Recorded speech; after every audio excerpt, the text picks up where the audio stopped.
my compadre from the NFL Network. We do the combine together. We do the draft together.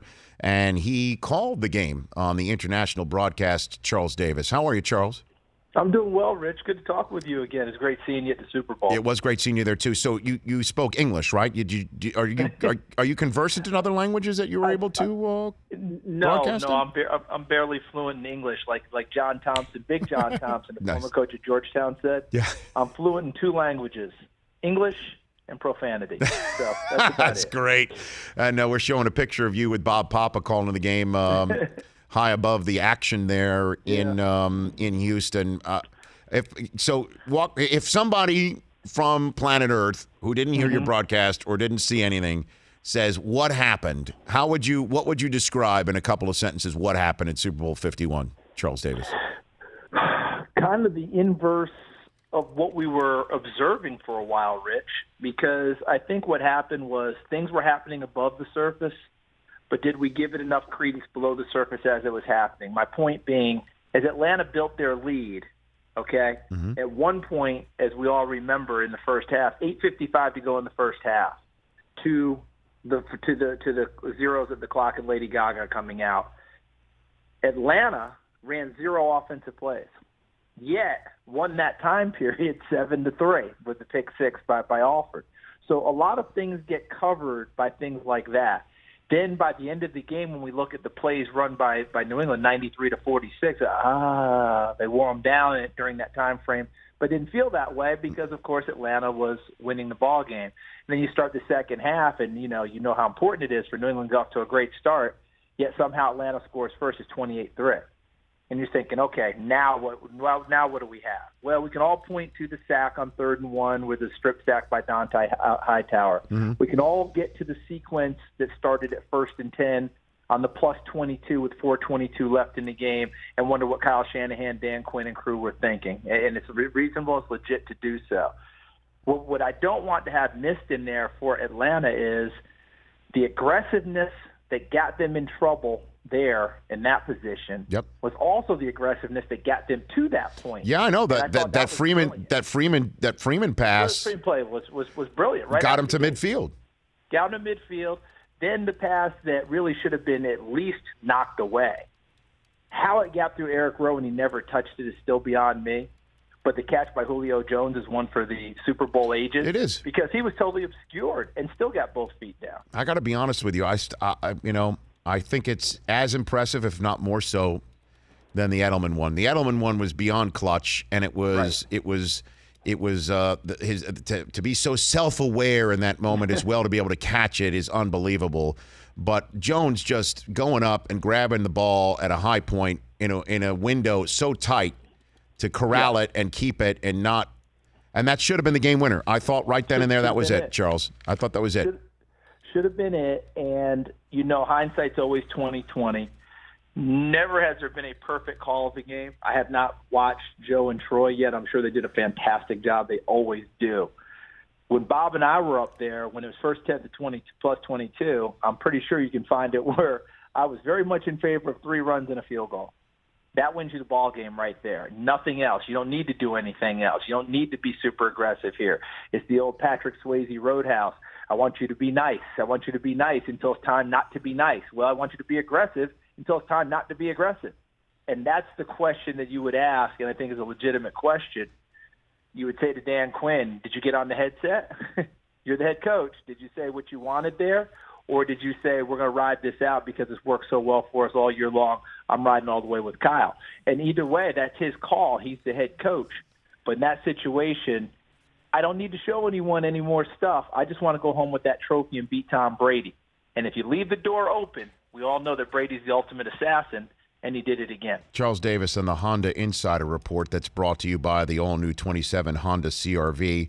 With available quick heating seats and real-time all-wheel drive, you're going to be comfortable even when the roads are not. Hurry into your local Honda dealer to find out how perfectly the CR-V fits your life. Charles Davis here on the Rich Eisen Show. Are you turning to mock drafts now, Charles? Now that you've turned the page on the Super Bowl, where are you right now in your... I'm turning the page. In fact, I was watching tape, trying to assess some of these players as we get ready for the Combine, Rich, and going in that direction. And, getting ready for our time there in Indianapolis. I want to be ready to go when all those guys run around in shorts and do their thing. Mm-hmm.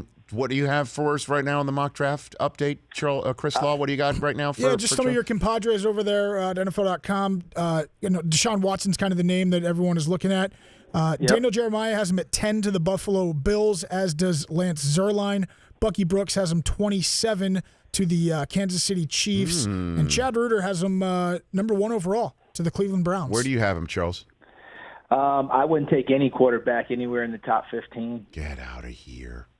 No, I mean, I'll put it to you this way. As we sit here right now, what's today's date? The 9th of February. We know things are going to change a little bit as we go along, but I'll just put it to you this way. Last 3 drafts, I had zero problem with, Marcus Mariota and, of course, Jameis Winston, whatever order you wanted, 1 and 2.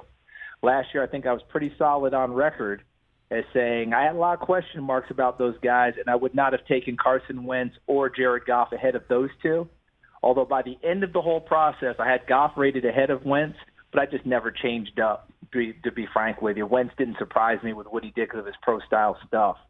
And then this year, with whether it's Trubisky, Kaiser, Watson, what have you, I wouldn't have them ahead of last year's crop. So that's just where I am. I mean, as we go, I know quarterbacks get elevated higher. Hello, E.J. Manuel. But hello, Christian Ponder. But I just wouldn't do it. That's just me. Charles Davis here on the Rich Eisen Show. So where do you have Deshaun Watson? And be careful to keep him in the first round. Otherwise, Dabo Swinney's going to come for your job, Charles. Well, Dabo said he's Michael Jordan, and that he may very well be correct. We all got Dak Prescott wrong, so we could do that. I like him better than the other guys in a lot of ways because I've seen him on the big stage too many times. If you were to ask me, I would have him ahead of Trubisky. I've got more data on Deshaun Watson that I like a lot more. So where someone would take him, we all know it's going to go higher. Buffalo seems like a good spot. Got to be convinced about arm and cold weather. I think he's got more than enough arm to do that. And actually, he fits a lot of what Buffalo's been doing with Tyrod Taylor, and I think he'll be a better player there. So if they want to go in that direction, I get it.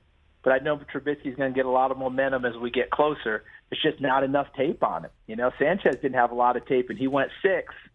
He gave him some good stuff early. It didn't last.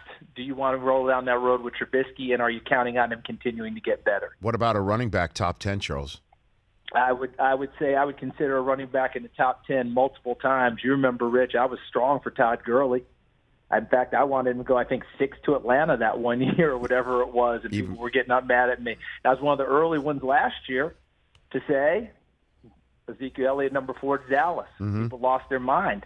Well, that seemed to work out. To me, the running back renaissance is real, not just in college football, but back in the NFL. And because look at how we're talking about the Super Bowl. Why didn't you run Freeman and Coleman more in the second half of Atlanta? That question just keeps rising up. Running game's real, and I like running backs in the top 10, and there are a ton of them this year. Last one for you, Charles. If I had to give you a choice, you have to choose one or the other.